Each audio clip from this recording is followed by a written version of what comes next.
Saludos amigos y bienvenidos nuevamente a su programa Salvación en Señales y Símbolos. Soy Idalia Dinsi y tengo mi Biblia conmigo y un bolígrafo y donde anotar. Cicely, estamos aquí nuevamente para la clase de la Biblia. Sí, muy preparados. Nos quedamos en el capítulo 8 de Apocalipsis, Sí. Versículo 5. Entonces vamos a darle el tiempo al pastor Carlos y al pastor Héctor Delgado para que nos siga mostrando. Directo al grano, sin hola, ¿cómo está? Bueno, ya yo estoy ansiosa por estudiar la palabra de Dios. Está ansiosa. Bueno, vamos a aprovechar el tiempo. Yo también estoy listo para darle este tema tan difícil de hoy. Amén, amén. Muy bueno, bien. antes de empezar vamos a tener una palabra de oración. Héctor, ¿no? Sí, oremos. Eterno Padre, gracias por darnos la oportunidad de continuar estudiando tu palabra. Gracias. Abordamos ahora una de las partes más difíciles de todo el libro de Apocalipsis. Ayúdanos a no ser dogmáticos, pero también ayúdanos a ser lo más exacto posible. Es un verdadero desafío, pero estamos seguros, Señor, de que tú nos ayudarás a llegar a puerto seguro. Amén. Bendice a cada amigo que nos mira y nos escucha de diferentes lugares y permite que el estudio de tu palabra que estamos llevando a cabo en este programa también sea de bendición para ellos. Amén. En el nombre de Jesús. Amén. Amén. Amén. Amén. Amén. Pues sí, como estábamos hablando, yo soy Carlos Muñoz Acosta, pastor Héctor Delgado, Héctor Delgado. Idalia Dinsi y Cicely Barahona. Amén. De Muñoz. Muñoz. De Muñoz. Amén, amén. Entonces, para los que están viendo, los que están escuchando hoy, estábamos la última vez que estuvimos juntos estudiando, entramos en el tema de las trompetas, ¿verdad? Un tema bastante candente y un tema también muy interesante, ¿verdad? Y estudiamos varios elementos, especialmente esos primeros 5 versículos de las trompetas, vimos lo que está ocurriendo. Hay intercesión de parte de Dios, de parte de Dios por nosotros en el santuario celestial. Y ahora habíamos entrado ya, de hecho, en el tema de las 7 trompetas que empieza en el versículo 6, ¿verdad? Un punto que había muy importante es entender es que las trompetas entonces son los juicios de Dios contra los opositores de su pueblo, ¿verdad? Él está dándole un castigo por haber oprimido. Exacto, a raíz de las oraciones que habíamos visto que ocurrieron en el capítulo 6. Entonces, a Dios, esta es la primera fase, podemos decir, de cómo Dios entonces va a llevar a cabo su castigo. ¿Algo que te gustaría añadir, Héctor, antes de entrar a las trompetas de una vez? Bueno, generalmente uno escucha a veces diferentes interpretaciones sobre las trompetas. Y una de ellas es que puesto que el ángel arroja el incensario hacia la tierra o arroja brasas de fuego hacia la tierra, eso implica el cierre de gracia y que entonces implicaría eso también que las trompetas deben ser aplicadas a partir de ese tiempo. Pero realmente las trompetas deben ser ubicadas dentro del periodo del ministerio de intercesión que se proyecta en los primeros versículos del capítulo 8. Y una de las mayores pruebas de eso sería lo que aparece en el capítulo 9 bajo la 6ª trompeta y en el versículo 13. Dice que el ángel tocó la trompeta y una voz de entre los 4 cuernos del altar de oro que está delante de Dios habló algo y dijo. Entonces, indica que lo que está ocurriendo en el altar, todavía a la altura de la 6ª trompeta, está trabajando. Exactamente. Así que aunque la visión pueda, con el arrojar el fuego, las brasas hacia la tierra, ilustrar el fin de la mediación y el tiempo de gracia, las trompetas retoman el curso del proceso de mediación y deben ser ubicadas dentro de ese periodo. Eso es aún asumiendo que eso implica el cierre de gracia, pero ya vimos ahorita también que eso implica realmente la respuesta que Dios da a las oraciones que los santos han hecho. Amén. Eso nos permite a nosotros entender el marco temporal en el que debemos ver el cumplimiento de estos juicios divinos. Amén. Entonces, podemos mirar las trompetas a la luz también siguiendo el mismo patrón de la recapitulación de las 7 iglesias y los 7 sellos, ¿verdad? Completamente. Hay mucho paralelismo entre ellas. Y lo decimos porque recuerden que habíamos hablado que hay diferentes escuelas de interpretación, ¿verdad? Tenemos el preterista, tenemos el historicista, el futurista, el idealista. Nosotros estamos estudiando y hemos aprendido a entender que las profecías se estudian por medio del método historicista, ¿verdad? Por medio de la historia podemos ir confirmando lo que habíamos hablado, esos patrones, esos parámetros. Y muchas personas quieren darle una interpretación futurista a las trompetas, pero el contexto no nos permite tirar las trompetas en el futuro, ¿verdad? No. Entonces es importante seguir los patrones que están establecidos para dejar que la misma Biblia nos pueda explicar y saber que estamos siendo guiados por la palabra, ¿verdad? Por el Espíritu de Dios. Entonces, vamos a leer las primeras 4 trompetas. ¿Por qué las primeras 4? Si notamos, va a haber similitudes entre las trompetas y los sellos. ¿Recuerdan los sellos con qué empezaron? ¿Eran 4 qué? 4 jinetes. 4 jinetes, ¿verdad? Los sellos tenían 4 jinetes y luego entonces después del 4º jinete entonces viene la visión del 5º sello donde se ven las almas debajo del altar, ¿verdad? Entonces vamos a ver que hay una similitud entre las trompetas y los sellos en el cual hay una separación en 2 partes. Primero vienen las primeras 4 y luego vienen las últimas 2 y luego entonces vemos que hay como un paréntesis, por lo menos en los sellos hay un paréntesis y luego se entra el 7º. Hay algo muy parecido en las trompetas, vamos a ver, porque las trompetas verdaderamente van desde el capítulo 8 hasta el capítulo 11. Vamos a ver algo parecido, no exactamente, pero muy parecido, siguiendo el mismo patrón. Pero ahora lo que Dios va a hacer es, repite, pero amplía. Ahora va a haber más enfoque. Y el hecho de que está separado en 2 secciones nos indica que hay 2 cosas que Dios quiere resaltar sobre esta profecía de las trompetas en cuanto a los juicios que están cayendo sobre aquellos que están de opositores al pueblo de Dios. Así que, entendiendo eso, vamos a leer del 6 al 12. Amor, ¿quieres leer del 6 al 12? Okay. Vamos a leerlo y después vamos a darle un toque. Dice: y los 7 ángeles que tenían las 7 trompetas se dispusieron a tocarlas. El primer ángel tocó la trompeta y hubo granizo y fuego mezclados con sangre, que fueron lanzados sobre la tierra. Y la tercera parte de los árboles se quemó, y se quemó toda la hierba verde. El segundo ángel tocó la trompeta, y como una gran montaña ardiendo en fuego fue precipitada en el mar, y la tercera parte del mar se convirtió en sangre. ¿Hasta qué? Hasta el 12. Ok. Y murió la tercera parte de los seres vivientes que estaban en el mar, y la tercera parte de las naves fue destruida. El tercer ángel tocó la trompeta, y cayó del cielo una gran estrella, ardiendo como una antorcha, y cayó sobre la tercera parte de los ríos, y sobre las fuentes de las aguas. Y el nombre de la estrella es Ajenjo. Y la tercera parte de las aguas se convirtió en ajenjo, y muchos hombres murieron a causa de las aguas porque se hicieron amargas. El cuarto ángel tocó la trompeta y fue herida la tercera parte del sol, y la tercera parte de la luna, y la tercera parte de las estrellas, para que se oscureciese la tercera parte de ellos, y no hubiese luz en la tercera parte del día, y asimismo en la noche. Muy bien. Entonces, 4 trompetas, 4 juicios, ¿verdad? Que están cayendo sobre la tierra. Y noten también que hay un elemento muy interesante, una tercera parte, una tercera parte, una tercera parte, ¿verdad? Son juicios parciales. Parciales, exactamente, ¿verdad? No están completos. ¿Por qué lo digo? Porque vamos a Apocalipsis 16, para que veamos ahora el paralelismo que hay entre las trompetas y las plagas, y a veces las personas, sinceramente, muy sinceras, quieren hacer que las trompetas y las plagas sean los mismos juicios, pero no. Vamos a ver que hay unas diferencias muy claras y a la misma vez que hay muchas similitudes. Estamos en el 16. En el 16, lee el versículo 1, amor. Oí una gran voz que decía desde el templo a los 7 ángeles: id y derramad sobre la tierra las 7 copas de la ira de Dios. Muy bien. Entonces, aquí vemos que están las 7 copas de la ira de Dios. En la primera trompeta, si vamos al versículo 7, nos habla de fuego mezclado con granizo que cae sobre la tierra. Mezclado, ¿verdad?, con sangre. En el capítulo 16, versículo 2, dice, derramó su copa sobre la tierra, nuevamente, ¿verdad? Ahora cuando vamos al segundo ángel o a la segunda trompeta, nos vuelve a mencionar entonces que dice que una gran montaña que cae sobre el mar, y la tercera parte del mar se convirtió en sangre. Cuando vamos al capítulo 16, versículos 3 y 4, noten que ahora dice que derramó su copa sobre el mar y se convirtió sangre como de muerto, pero murió ¿cuánto? Todo ser viviente, ¿verdad? Que había en el mar. ¿Ah? Todo ser viviente. Exacto. Allá parcial, aquí son universal, completas. Cuando vamos a la tercera trompeta, Ahí entonces vemos que dice que la gran estrella que cae y una tercera parte ¿de qué? De los ríos, ¿verdad?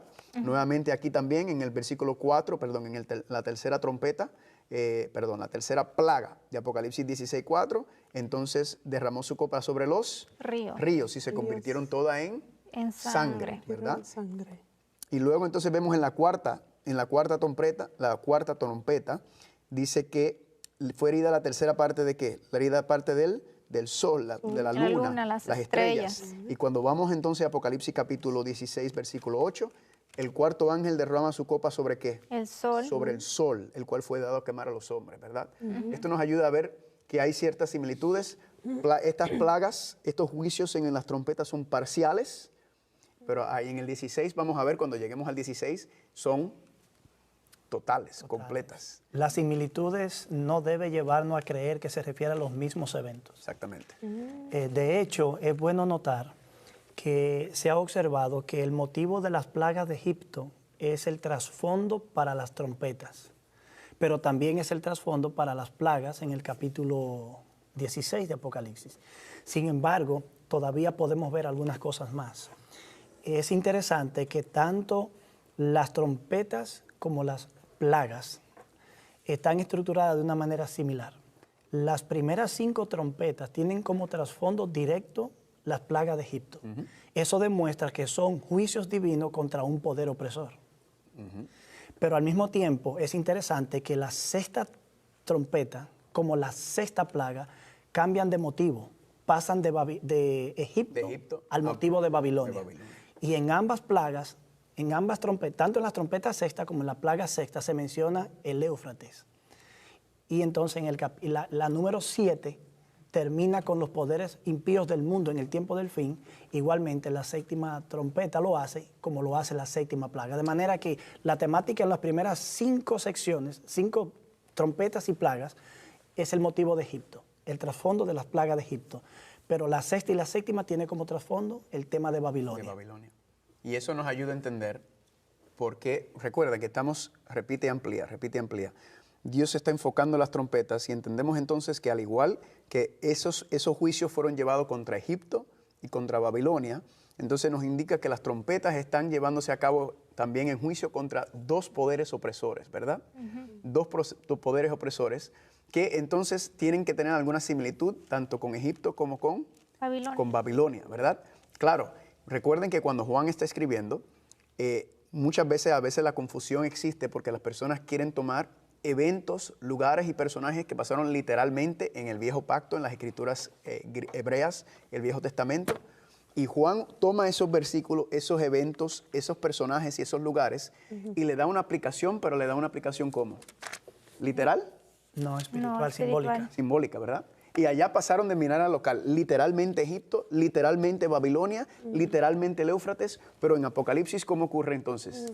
Ya no es literalmente Egipto, sino es una repetición. No es literalmente Babilonia, sino es la Babilonia espiritual, ¿verdad? Ya no está ocurriendo a nivel local, como ocurrió en estas regiones específicas, pero ahora en Apocalipsis está ocurriendo a nivel mundial, porque ahora la guerra y la batalla es contra los opresores del pueblo de Dios y el pueblo de Dios se encuentra en todas partes de la tierra, ¿verdad? Pero en este contexto, cuando el cristianismo está empezando, siguiendo el mismo patrón de los sellos y las iglesias, ¿verdad? El cristianismo está comenzando y pregunta, ¿ha habido un reino que comenzó oprimiendo y atacando al pueblo de Dios durante toda esta época, ¿verdad? Claro. ¿Cuál fue el primer reino que se menciona en el tiempo de Juan y en esa época cuando Cristo nace, cuando nace el cristianismo? ¿Ese reino era? El Imperio Romano. El Imperio Romano, ¿verdad? Okay. Antes de llegar a ese punto, vamos a tratar de darle un fundamento todavía más sólido. Amén. Miren, cuando hablamos de estos símbolos de fuego, granizo, es evidente que Juan quiere que nosotros recordemos el Éxodo, el libro de Éxodo. Pero lo que quiere que veamos es que aunque él está haciendo una aplicación figurada, simbólica de estos símbolos, de ahí la expresión que aparece tanto en las trompetas como algo semejante a o parecido a o como o semejante a tal cosa. De manera que Juan está jugando con las expresiones cuando dice que una montaña cae semejante a una antorcha. No es una montaña que realmente está cayendo. Juan quiere que entendamos que está cayendo un juicio divino, pero quiere que entendamos que no es exactamente eso que está cayendo. De manera que quiere que tomemos la realidad que se proyecta a través de las frases. Cuando llegamos ahí en el capítulo 9, Éxodo 9. ajá, y los versículos 22 al 26, yo no voy a leer todas las cositas, sino solo algunos aspectos de este relato. Éxodo 9, 22. En adelante hasta el 26. Entonces Jehová dijo a Moisés, extiende tu mano hacia el cielo, para que caiga granizo en toda la tierra de Egipto sobre los hombres, sobre las bestias y sobre toda la hierba del campo en el país de Egipto. Moisés extendió su vara hacia el cielo y Jehová hizo tronar y granizar. El fuego se descargó sobre la tierra. Ahí tenemos truenos, granizos y fuego. Entonces, cuando leemos esto en la trompeta, evidentemente estamos mirando un juicio divino. Amén. También dice en el versículo 24, hubo pues granizo y fuego mezclado con el granizo, tan grande cual nunca hubo en toda la tierra de Egipto desde el día que fue habitada. La parte final del verso 25 hasta el 26 dice, también destrozó el granizo toda la hierba del campo y desgajó a todos los árboles del país. Solamente en la tierra de Gosén, donde estaban los hijos de Israel, no hubo granizo. Amén. Evidentemente que aquí tenemos un poder opositor que está siendo atacado y vamos a decir contrarrestado para que no continúe oprimiendo al pueblo de Dios. De manera que estas plagas tienen como objetivo el castigo del imperio opositor, pero también tiene como objetivo la liberación del pueblo de Dios. En Ezequiel capítulo 38, en una profecía escatológica, en el capítulo 38, versos 22 y 23. Ezequiel 38. 23. Versos 22 y 23. Lo tenía en mis apuntes también. Miren qué interesante este relato. Esto nos permite seguir estableciendo el fundamento de que las trompetas son juicios divinos a un poder opositor. Aquí está hablando del juicio que Dios enviaría contra Gog, príncipe de Tual, que atacaría con una coalición de naciones poderosísimas al pueblo de Israel y serían numerosísimos, pero Dios intervendría para proveer protección a su pueblo y liberación. En el verso 22 y 23 leemos que dice, yo litigaré contra él con pestes y con sangre, y haré llover sobre él, sobre sus tropas y sobre sus muchos pueblos que están con él, una lluvia impetuosa y piedra de granizo, fuego y azufre. Entonces será engrandecido y santificado, y seré conocido ante las demás naciones y sabrán que yo soy Jehová. Esa es la misma temática, de manera que esta fraseología de la trompeta evidencian la intervención divina a través de estos elementos que son un castigo que limita el poder opositor. Amén. Amén. Interesante. Vámonos al break ahora entonces. Si tiene preguntas, dudas, comentarios, escríbanos a sess@3abnlatino.tv o 3ABN Latino, P.O. Box 220, West Frankfort, Illinois, 62896. Y recuerde, invite a sus amigos a ver el programa Salvación en Señales y Símbolos.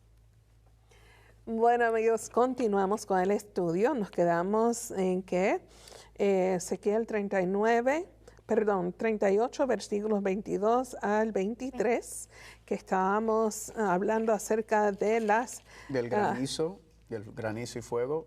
A ¿sí? Héctor nos llevó viendo el vocabulario, ¿verdad? The imagery, las imágenes, de dónde vienen, entonces, sobre esa primera trompeta. Así es. De granizo y fuego mezclado. Espectacular, ¿verdad? Nuevamente viendo cómo estas cosas Juan le está dando una aplicación en el libro de Apocalipsis sobre cosas que literalmente ocurrieron. Lo que yo veo aquí es que este término, diálogo, cosas, no es la primera vez que vamos a verlo en la Biblia, sino que como estábamos compartiendo en Éxodo y después en Ezequiel, que podemos conectar los puntos, vamos por decir. Y yo digo, bueno, pues cuando yo llego para Apocalipsis, no estaba conectando acá, pero haciendo la referencia, como usted lo hizo, entonces yo digo, todo se conecta, todo se conecta. Sí, Y exactamente. por eso es que hay personas que cuando lo leen así primera vez, Sí. piensan que estas cosas van a pasar literalmente, ¿verdad? Pero Son cuando... como desastres naturales. Exacto, y mucha gente lo explica de esa manera, pero verdaderamente tenemos que tomar y regresar a donde está la aplicación principal, literal local, y entonces ver que Dios le La está dando una replicación. representación simbólica, ¿verdad? Así Vamos entonces al 8, el segundo ángel tocó la trompeta. Capítulo 8, Capítulo 8, versículo versículo 8, exacto. Ok. El segundo ángel tocó la trompeta y como una gran montaña ardiendo en fuego fue precipitado en el mar y la tercera parte del mar se convirtió en sangre, ¿verdad? Vemos también entonces, nuevamente, ¿será que literalmente va a venir una montaña del cielo? Alguna gente le dan una aplicación a algún tipo de como de asteroide o algo así, ¿verdad? Pero nuevamente podemos ir para atrás y encontrar este mismo vocabulario. ¿Sí? Vamos a Jeremías, vamos al libro de Jeremías. Sí. Vamos al libro de Jeremías capítulo 51 y vamos a verlo allá. Jeremías capítulo 51. Si tienen el título del capítulo 51, mira cuál es el título. Dice, juicios de Jehová contra Babilonia. Muy bien, aquí nuevamente, ¿verdad? Los enemigos, los opresores de Dios. Miren lo que dice el versículo 24 y 25. Amor, lo puedes 24 y leer. 25 dice, y pagaré a Babilonia y a todos los moradores de Caldea todo el mal que ellos hicieron a Sión, delante de vuestros ojos, dice el Señor. Paremos ahí un momento, ¿verdad? Lo que estamos hablando de que Dios va a castigar a Babilonia por lo que Por le los hicieron al pueblo, castigos. ¿verdad? Pueblo. Aunque Dios Ajá. lo permitió, sabemos que Dios le dijo en Jeremías, por allá por el capítulo 4, Él le dice, si siguen en su desobediencia, yo voy a quitar mi protección y yo voy a dejar que Babilonia venga, el rey del norte, y los destruya. Pero ahora Dios también le dice a Babilonia, pero tú, por haberlo hecho, aunque yo lo permití, ahora Voy a viene mi recibir castigo. tu pago. ¿Cuál es el castigo que Dios envía a Babilonia? 25. Ok, dice, he aquí yo estoy contra ti, oh monte destruidor, dice el Señor, que destruiré toda la tierra y extenderé, destruiste toda la tierra y extenderé mi mano contra ti, y te haré rodar de las peñas y te reduciré al monte quemado. Muy bien. Que es lo mismo que estábamos viendo en Exacto. Apocalipsis. Monte destruidor entonces implica cuando Dios envía entonces un juicio contra una nación, ¿verdad? Un Así monte es. representando entonces algún reino, algún poder que está atacando al opresor, ¿verdad? También me hace recordar el versículo 8 de Apocalipsis, cuando el pastor Héctor mencionaba que debíamos prestar mucha atención a cómo utilizan las palabras, cuál es la estructura, porque nuevamente Juan dice cómo, ¿verdad? Un símile. Un símile. Exacto, como una gran montaña, exactamente. Muy bien. Y algo también es interesante notar, también son las similitudes que vemos con el libro de Daniel. Estábamos comentando Héctor y yo, cuando miramos los patrones que hay en el libro de Daniel, el libro de Daniel se concentra en la época de Babilonia primeramente, y cómo Dios entonces, recuerden cuál es la imagen de Daniel capítulo 2, cuáles son los 4 reinos que aparecen. Primero Cabeza de viene oro, cabeza de oro, Babilonia, Babilonia, Medo-Persa, Persia. Grecia, bronce y después hierro, Hierro es el Imperio Romano. Imperio Romano, ¿verdad? Y Luego hay una de los división pies, con entre 10 el dedos de los Imperio pies. Romano. Luego vemos lo mismo en el Daniel 7. Estoy hablando de eso porque vamos a ver también cómo se aplica esto aquí, en el sentido de cómo los juicios de Dios están viniendo sobre estos imperios en la aplicación, sobre las trompetas y los juicios que están cayendo sobre estas naciones. Vamos a ir al versículo 10. Dice ¿Y ese qué? del 8. Apocalipsis. Estamos en el Oh, 8. Apocalipsis 8:10. Sí. ¿Quieres leerlo, Héctor? Sí, dice, el tercer ángel tocó la trompeta y cayó del cielo una gran estrella ardiendo como una antorcha. Cayó sobre la tercera parte de los ríos y sobre las fuentes de las aguas. La estrella tiene un nombre y es ajenjo. Y luego también dice que la tercera parte de las aguas se convirtieron en ajenjo. Y muchos hombres murieron a causa de esas aguas porque se volvieron amargas. Amén. Entonces, aquí habla de una gran estrella. Pregunta, ¿en la Biblia nos habla de estrellas que caen? ¿Verdad? La palabra estrella se puede utilizar en varios contextos. ¿Cuáles contextos hemos escuchado la palabra estrella usarse en la Biblia? Hablando de Satanás, cuando Sus estrellas se aplica a ángeles, sí, ¿verdad? a ángeles, Yo vi a Satanás caer como un rayo, como Más o menos esa es la idea. También hay otras aplicaciones de estrellas, ¿verdad?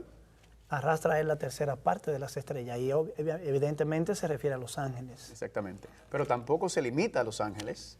¿Hay otras aplicaciones de estrella también, Héctor? Claro que sí, empezando con el libro de Génesis, con uno de los sueños de José. Es interesante, porque miren qué interesante. Algunos estudiosos han descubierto en la estructura de las trompetas que está como deshaciendo la creación de Dios y encuentran un paralelismo entre las trompetas, la creación de Dios en el contexto de la trompeta y la creación de Dios en el libro de Génesis. Es decir, que Juan cuando está describiendo esto también está arrastrando imágenes que están en el libro de Génesis. Y es interesante que en el libro de Génesis precisamente el segundo sueño de José fue un sueño en el que él vio el sol, la luna y las estrellas inclinándose ante él. Y los hermanos dijeron, entonces ¿significa eso que yo, tu padre y tu madre y tus hermanos vamos a postrarnos ante ti? Eso causó una situación, pero es evidente que allí las estrellas están haciendo referencia al liderazgo del pueblo de Israel en esa etapa temprana. Pero también es interesante notar que en otras partes de las Escrituras las estrellas funcionan como símbolos de líderes políticos. En Isaías 14, que se está hablando del rey de Babilonia, se habla como de un lucero que ha sido derribado a la tierra, que fue arrojado a la tierra. Entonces, bien podríamos decir que esa es una estrella que cae. Pero es interesante notar también que en el libro de Judas, y voy a leer este pasaje, porque entiendo que es bien relevante. Judas, justo antes de Apocalipsis. Sí, el libro pequeño, precisamente antes de Apocalipsis. En este libro, Judas deplora el trabajo engañoso de los falsos maestros. Y con un lenguaje bien firme, severo, fuerte, hace correcciones. ¿Qué versículo? Y en el versículo 13 los describe como fieras ondas del mar, que espuman su propia vergüenza, pero también lo describe como estrellas errantes para las cuales está reservada eternamente la oscuridad de las tinieblas. De manera que las estrellas pueden ser utilizadas para ilustrar seres humanos que en posiciones de liderazgo pueden desempeñar una función adecuada, correcta, pero también una función incorrecta. Y puede que también pueda ser como Babilonia, que fue el rey de Babilonia como una estrella que cae y es arrojado por tierra, pero recordemos que Babilonia, aunque era un poder opresor, en algún momento de la historia fue utilizado como instrumento por Dios para castigar a su pueblo en la apostasía. De manera que es muy probable que Juan, al describir la estrella que cae del cielo, esté hablando de algún instrumento humano que Dios esté utilizando para castigar al poder opositor. Amén, amén. Muy bien. Vamos entonces a la cuarta trompeta, el versículo 12. Porque ahora lo que estamos haciendo, estamos dándole un toque, estamos buscando la representación bíblica de esta aplicación y entonces para darle lo que entendemos que es lo que Dios está tratando de mostrarnos. Dice, el cuarto ángel tocó la trompeta y fue herida la tercera parte del sol y la tercera parte de la luna, la tercera parte de las estrellas, para que se oscureciesen la tercera parte de ellos y no hubiese luz en la tercera parte del día y asimismo de la noche. Aquí entonces vemos hay un ataque a los astros, ¿verdad? Y esto es bien consistente. Cristo lo mencionó en Mateo capítulo 24, lo volvemos a ver, lo vimos ya en el sexto sello, ¿verdad? Que se oscureció. Pero nuevamente, si le vamos atrás y vamos a darle una aplicación, vamos al libro de Ezequiel. Vamos a ver esto en Ezequiel. Ezequiel es uno de los libros que menciona este tipo de juicio. Ezequiel capítulo 32. Ezequiel capítulo 32. Y cuando lleguemos ahí, Ezequiel 32. Versículo. Vamos a léete primero el versículo 2 para crear el contexto nuevamente. ¿De quién está hablando? Dice, hijo de hombre, levanta indecha sobre Faraón, rey de Egipto, y dile al leoncillo de naciones, eres semejante y eres como el dragón de los mares, pues secabas tus ríos y enturbiabas las aguas con tus pies y hollabas sus riberas. Noten cómo Egipto, Babilonia, ¿verdad? Tantas similitudes. Ahora, amor, léete el versículo 7 y el versículo 8. Miren aquí. Y cuando te haya extinguido, cubriré los cielos, y haré entenebrecer sus estrellas. El sol cubriré con nublado, y la luna no hará resplandecer su luz. Haré entenebrecer todos los astros brillantes del cielo por ti, y pondré tinieblas sobre tu tierra, dice el Señor.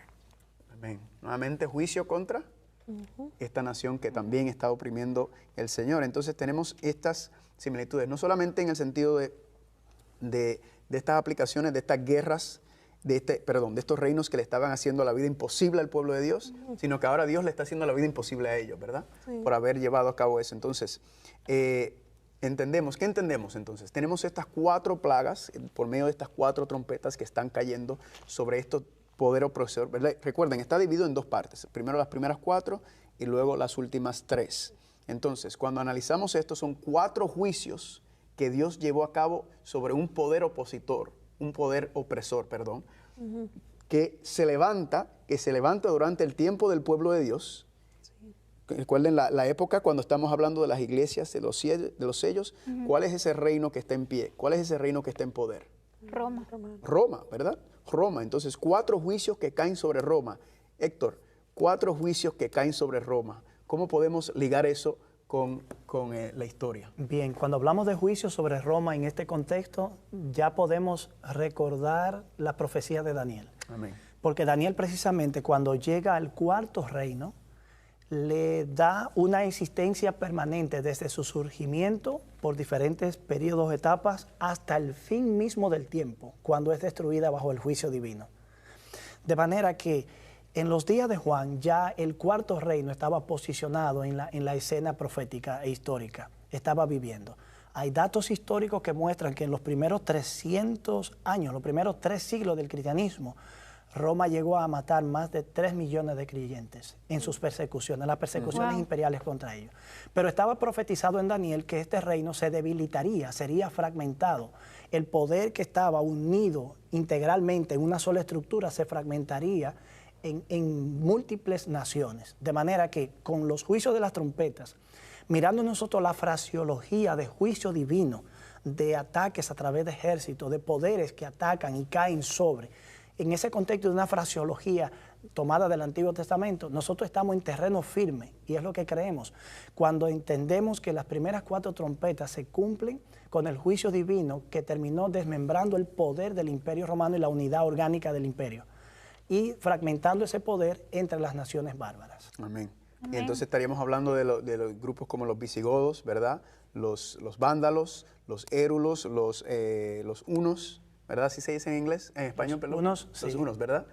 4 naciones que atacaron al Imperio De Romano. todas las que atacaron, Exacto. estas 4 fueron las que desempeñaron un papel más protagónico y Exacto. lograron desmembrar totalmente el poder del imperio. Entonces, cuando vemos en Daniel, significa que cuando vemos como el énfasis es en la 4ª bestia durante todo, aunque habla de Babilonia, Medo-Persa, Grecia, el enfoque durante toda la profecía mayormente es en Roma, ¿verdad? Entonces, esta Es el primera... imperio de mayor existencia. Exacto. Entonces, estos primeros 4 juicios que caen, podemos decir entonces que contribuyen a que se deshace el Imperio Romano. Sí, ¿verdad? Daniel nos dice cómo se va a producir la división, pero Apocalipsis a través de estos símbolos nos dice fue bajo el ataque de reinos poderosos que le invadieron una y otra vez hasta que desmembraron totalmente el poder. Entonces, ¿se puede decir que Daniel y Apocalipsis en este contexto están directamente ligados, diciendo que el libro de Daniel está hablando de manera histórica, explicando cada detalle de la historia, y Apocalipsis está hablando más en símbolos, pero específicamente refiriéndose al mismo término? Bueno, están mirando el mismo periodo de tiempo, ¿verdad? De diferente... Exacto, solamente que Daniel lo está explicando y en Apocalipsis lo que Juan está describiendo es cómo Dios fue deshaciendo, porque en Daniel no nos da muchos detalles, pero aquí ya estamos entendiendo que el que está interviniendo en estos asuntos es Dios, ¿verdad? Él es el que está en control de la historia. Eso es lo que nos enseña Daniel capítulo 2, ¿verdad? Dios está en control y eso nos da seguridad en entender también. Parte del miedo de Apocalipsis es que entendemos que ya Dios está dirigiendo los asuntos sobre la tierra. Él está en control. Y entonces, ahora, recuerden, el Imperio Romano cae, ¿verdad? Se divide en ¿cuántos dedos de los pies? 10. Primero se divide en 2, luego se divide en 10. Pero luego entonces, ¿qué dice que se levanta? Se levanta el cuerno pequeño, ¿verdad? En Daniel se aparta. Significa entonces que analizando estas 4 juicios que Dios envió sobre el Imperio Romano, significa que entonces la historia nos debe llevar entonces a la próxima etapa, ¿a qué cosa? A la fase cristiana de Roma. ¿Verdad? a la fase donde entonces se une el hierro y el barro, que se une la iglesia y el Estado, que eso es lo que decía Daniel capítulo 2. Se deshizo el imperio romano, pero hubo una unión, a pesar de esa división, hubo algo que unió el hierro y el barro, una representación de la unión de iglesia y Estado. Iglesia y Estado. Sí, se le aportó un detalle muy interesante. Ella destacó la íntima relación que existe entre Daniel y Apocalipsis. Sí, recordemos que cuando Daniel cierra su narración, las descripciones proféticas que hace, cierra como con un velo sobre él, diciendo, sella las palabras contenidas aquí. La mayor parte de las profecías del tiempo del fin en Daniel fueron cerradas, pero cuando Apocalipsis arranca, nos deja ver que como es una revelación, tiene el objetivo de conectar con Daniel, expandir las visiones de Daniel, pero no dejarlas cerradas, sino abrirla al entendimiento. Amén. Naturalmente, ya Daniel decía, cuando lo que Apocalipsis detalla o revela de Daniel, se entendería es en el tiempo del fin. Y aunque Apocalipsis fue un libro abierto desde el principio, Daniel establecía el límite cuando realmente se iba a comprender totalmente, en el tiempo del fin. Amén. Y es precisamente donde nosotros estamos viviendo bien avanzado, y ahora podemos mirar hacia atrás y poder armar todo el cuadro completo que el escenario profético nos presenta. Es espectacular cómo Daniel 2, una figura tan básica, y Dios va, repite y amplía, repite y amplía, repite y amplía. Y cuando llegamos a Apocalipsis, entonces... El mismo patrón. El mismo patrón, pero con más detalles. Otro enfoque, otra perspectiva. Y nuevamente esto nos ayuda a entender que estamos viendo correctamente el cumplimiento, ¿verdad?, de esta profecía. Y también estamos usando la historia. Porque la historia entonces va paralela y nos ayuda a entender. Carlos, sería bueno destacar que no solamente nosotros vemos y entendemos este tema de la recapitulación, grandes pensadores cristianos que no son de nuestra fe, de nuestra denominación, han visto este principio de recapitulación en el libro. Y nosotros creemos que la Biblia no apunta en otra dirección, porque si el primer sello empieza en los días apostólicos, cuando todo estaba bien, y termina en el fin del mundo, la primera trompeta empieza con un castigo que empieza amortiguado, solo una tercera parte, pero con la séptima termina en el fin del mundo. Es evidente que la recapitulación no sigue cronológicamente, sino que vuelve y engancha el tiempo, expande y va otra vez hacia el mismo fin, al mismo foco en el tiempo del fin. Amén. O sea, creemos que evidencia como esa no puede quedarse ignorada. Aquí me tienen fascinada y estoy absorbiendo todo. Y digo, ay, Señor, No, y qué hermoso. bueno que esto está grabado para volver a repasar, porque hasta yo mismo, ¿verdad? Sí, No, claro. es muy fascinante. Bueno, vamos entonces al versículo 13. Sí. Vamos al versículo El 13 porque capítulo el 8. versículo 13 es una transición muy importante. ¿Quieres leerlo, Tita? Sí, cómo no. Dice aquí, versículo 13 del capítulo 8, sí. dice así de Apocalipsis. Miré y oí un ángel que volaba en medio del cielo y decía con gran voz, ay, ay, ay de los que habitan en la tierra a causa de los otros toques de trompeta que están para tocar los 3 ángeles. Muy bien. Entonces, aquí nos habla de 3 ayes, ¿verdad? Ay, Sí. ay, Ay, ay. ay, ay, ay. Significa que las cosas se están poniendo, Peor y peor. ¿verdad? Hay una implicación como que si esto dolió, viene más candela por ahí. Ay, ay, ay, ¿verdad? Porque faltan entonces 3 toques de trompeta con 3 ángeles. Esa palabra ángel, Héctor, es muy interesante en el versículo 13, porque hemos estudiado, o por lo menos yo he estudiado, y yo sé que tú también me lo comentaste, que esa palabra ángel también en otras versiones de Biblia se usa la palabra águila, ¿verdad? Sí. Háblanos un poco sobre ese águila. Bueno, el hecho es que la Reina Valera sigue la traducción, está traducida a partir de algunos manuscritos que a veces no constituyen la mayoría para definir cómo debería ser traducido el texto. Pero otras versiones bíblicas traducen águila, incluso otra versión traduce buitre, porque la palabra que se utiliza allí puede que esté haciendo referencia a ese tipo de animal. Recuerden que estamos ante castigos que están cayendo sobre el impío, un águila volando y anunciando un juicio que continúa con mayor severidad, es prácticamente como el presagio de que ahora viene lo peor. De manera que si fueron fuertes los castigos aquí, entonces los que vienen ahora serán peores todavía. Y por eso se le denomina ayes. Y es interesante que como 15 veces en Apocalipsis se menciona el término ay. 3 en el contexto de las plagas. Hay uno en el contexto de Apocalipsis 12 con relación a los 1260 días, que ya miraremos más adelante. Y también es interesante que hay 6 menciones de estos ayes en relación con Babilonia en Apocalipsis 18. Exactamente. Por consiguiente, los ayes son para ese grupo, esa masa de impíos que se conglomera contra Dios. Muy bien. Y eso nos ayuda también porque ¿qué hemos visto? Recuerdan que cuando estudiamos los sellos y los sellos y las iglesias, ¿qué pasó? Que a principios, recuerdan el primer sello, ¿verdad? Sobre un caballo blanco, representando a la iglesia en sus inicios victoriosos, pero luego fue decayendo y decayendo y decayendo. ¿Cuándo fue que se fue decayendo? No cuando la iglesia estaba siendo simplemente perseguida, sino cuando se empezó a unir la iglesia, y el ¿verdad? Estado. El Estado, esa mezcla. Entonces, eso implica que los juicios de Dios tienen que ser más severos, ¿verdad? Más fuertes. ¿Ustedes se acuerdan de algún lugar donde haya aparecido un águila en el libro de Apocalipsis? En el libro de Apocalipsis. Ajá. Habíamos leído donde había un águila. Vamos a Apocalipsis capítulo 4. Capítulo 4, la adoración celestial. Vamos al versículo número 7, Apocalipsis 4, 7. Sí. Sí. Léalo, Idalia. Ok, dice así, el capítulo 4 de Apocalipsis, versículo 7, dice, el primer ser viviente era semejante a un león, el segundo era semejante a un becerro, el tercero tenía rostro como de hombre y el cuarto era semejante a un águila volando. Aquí está el águila. Muy bien, aquí hay un águila. Entonces están los 4 seres vivientes. Sí. Luego cuando pasamos a los sellos, ¿qué ocurre? Cada vez que se abre un sello, se representa que el sello es abierto por medio de quién. Vamos a leer el versículo número 3. Léelo, amor. Cuando abrió el segundo sello, oí al segundo ser viviente que decía, ven y mira. Muy bien. Y luego el versículo 5. Cuando abrió el tercer sello, oí al tercer ser viviente que decía, ven y mira. Entonces ahora mira el número 7, versículo 7. Cuando abrió el cuarto sello, oí la voz del cuarto ser viviente que decía, ven y mira. Ven Muy y bien. mira. Entonces, 4 seres vivientes, cada ser viviente está hablando sobre uno de los sellos que se abre. ¿Cuál es el cuarto? El cuarto ser viviente es el águila.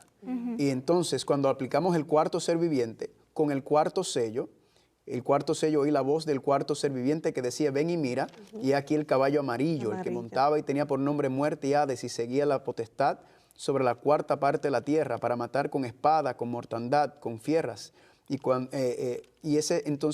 Paremos en el 8. Aquí nos habíamos hablado sobre esa cuarta época, ¿verdad? Esa cuarta época, ¿qué representaba? ¿Recuerdan qué representaba la cuarta época? El periodo de mayor persecución e intolerancia contra los creyentes, la que da como resultado los mártires del quinto sello. Exactamente, exactamente. Y esa fue la época entonces cuando ya, habíamos hablado ya que en el sello anterior, es cuando ya la iglesia el imperio romano adopta el cristianismo, ¿verdad? Pero luego entonces vemos que en el cuarto, ¿qué ocurre?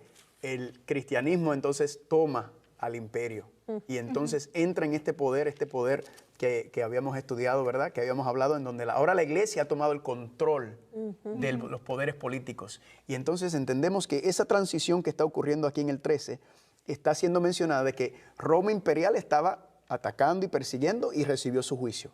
Pero ¿qué pasó? Que no aprendió. Porque entonces vino la iglesia y la iglesia tomó el control del elemento imperial, ¿verdad? Ya ha pasado de Roma imperial a la próxima etapa en donde la iglesia ahora está tomando los controles políticos. Por lo tanto, podemos entender que lo que viene próximamente son los juicios contra ese poder que ha tomado control. Rápidamente, porque el tiempo se nos termina, quiero decir algo. El hecho de que el cuarto ser tiene rostro como de águila como volando, y luego aparece un águila volando, puede que haya una conexión allí gramatical o temática. El ángel que facilita o que media el juicio del cuarto sello es el ángel que media precisamente los juicios o presagia los juicios que han de castigar el poder opresor que causa toda esa situación de intolerancia y persecución.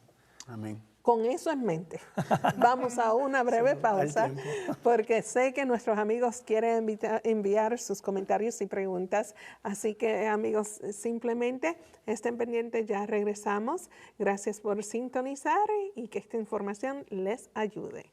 Para más información de cómo adquirir su copia de la serie Salvación en Señales y Símbolos, llámenos durante las horas laborales al 1-618-627-7021. También puede escribir a 3ABN Latino, P.O. Box 220, West Frankfort, Illinois, 62896. Bueno, amigos, ya estamos aquí de regreso. Un receso breve porque queremos escuchar de parte de ustedes. Gracias a aquellos que ya han escrito y se han comunicado con nuestros invitados, Amén. ¿verdad? Y los que no han escrito, por favor, que se animen a preguntar, ¿verdad? Siempre es importante que podamos entender cada concepto. Así es. Bueno, continuamos con los pastores, el pastor Carlos Muñoz y su distinguida esposa, Cicely. Y también tenemos al doctor Héctor Delgado, pastor en la Greater New York Conference, ¿verdad? Sí, gracias, así es. Bienvenidos. Ustedes ya no le puedo decir bienvenidos, sino que ustedes son parte de la familia aquí. Amén. Estuve comentando y es interesante cómo Dios en su misericordia es consistente y no nos toma de sorpresa. Él, a través de las escrituras, como le estaba mencionando, veo que algunos términos acá en Apocalipsis lo hemos repasado en Éxodo, en el Antiguo Testamento y en el Nuevo Testamento, así que podemos hacer una conexión. La Biblia es un libro, complementa un libro con el otro y el otro y el otro. ¿Cierto, pastor? Yo no soy pastora, pero... No te preocupes. Que para eso, para estudiar la Biblia. ¿Tiene una pregunta sobre la última observación que se estaba haciendo en cuanto que estaba haciendo Héctor? En cuanto al águila, sobre usted el águila. hizo una aclaración allá que había el águila que estaba... ahora se Del me fue la capítulo mente 4, blanco. el águila del capítulo 4. Sí. Es interesante que la apariencia del cuarto ser viviente es como de un águila volando. Sí. No dice solamente como de un águila, sino como de un águila volando. Y precisamente en el contexto de la trompeta nos recuerda ese hecho, la declaración de que un águila vuela por el cielo y emite 3 ayes contra los habitantes de la tierra. Sí. Y entonces nos surgió una idea que creemos que tiene sustento bíblico, y es que en Apocalipsis los ángeles no solo aparecen mediando las oraciones de los santos, median también los juicios divinos, algo que tiene antecedente en el Antiguo Testamento. Un ángel mató 185,000 enemigos del pueblo de Israel en solo una noche. El ángel de la muerte pasó por Egipto y exterminó a los primogénitos. De manera que los ángeles, como dice Hebreos capítulo 1, dice que son espíritus ministradores que ayudan a los que han de heredar la salvación. Los ángeles son los que tienen las trompetas en las manos, es decir, son los instrumentos del juicio.